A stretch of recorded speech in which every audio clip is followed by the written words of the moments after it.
Okay. Our verse for today is in 2 Corinthians chapter 4, verses 13 to 18.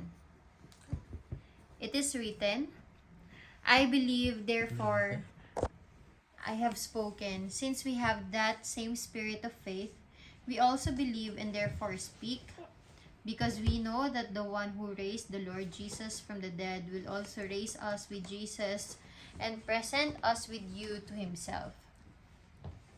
All this is for your benefit, so that the grace that is reaching more and more people may cause thanksgiving to overflow to the glory of God. Therefore, we do not lose heart. Though outwardly we are wasting away, yet inwardly we are being renewed day by day.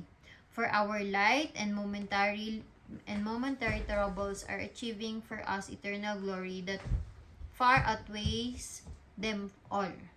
So we fix our eyes not on what is seen, but on what is unseen. Since what is seen is temporary, but what is unseen is eternal. One more. What we see. What we see is temporary. Yung mga Mga bagay na nakikita nyo ngayon is pwedeng mawala yan. Like yung cellphone, pera, yung mga kaibigan nyo, yung magulang nyo, pwede yan mawala. Temporary lang yan. Si God daw, Jesus is unseen, which is forever daw or eternal.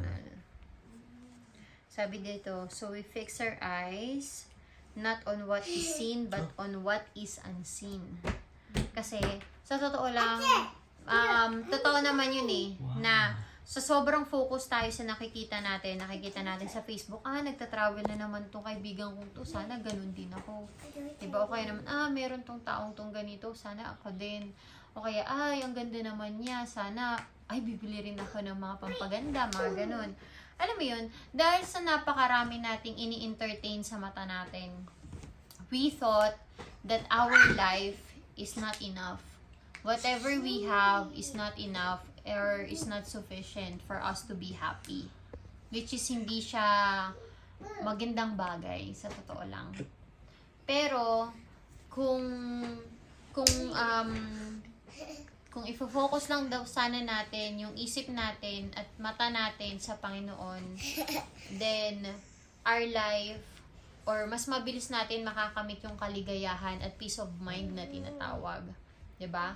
Kasi sa totoo lang, if you focus your attention to the Lord, kung talagang siya ang inuuna mo, as long as you have God, you are happy, you are satisfied with your life already. You don't need to have anything else. Though, kung our good Lord is blessing you naman, and then you can buy whatever you want or you need, then that's good. Then you are really blessed. Pero wag mo sasabihin na your life is not enough. You're not blessed. You're not blessed. Hindi ka tinutulungan Kasi sometimes ni Lord. it's a matter of perspective. Diba? Kung paano mo nakikita ang buhay. And napaka-importante that you focus on God. Kasi, and you focus less on what you see, especially on your social media. Kasi doon nagkakaroon ng inggit ang tao, doon nagkakaroon ng comparison, which is not healthy unang-una sa'yo. Diba? Kasi, if you are not happy with your life, then you affect other people around you. 'Di ba? You can make their life miserable. 'Di ba? Na ako naranasan kong ilang beses na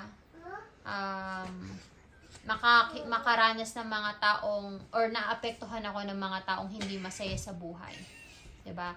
And ganun yung effect kapag ang nangyayari sa buhay mo is you focus so much on things na nakikita mo.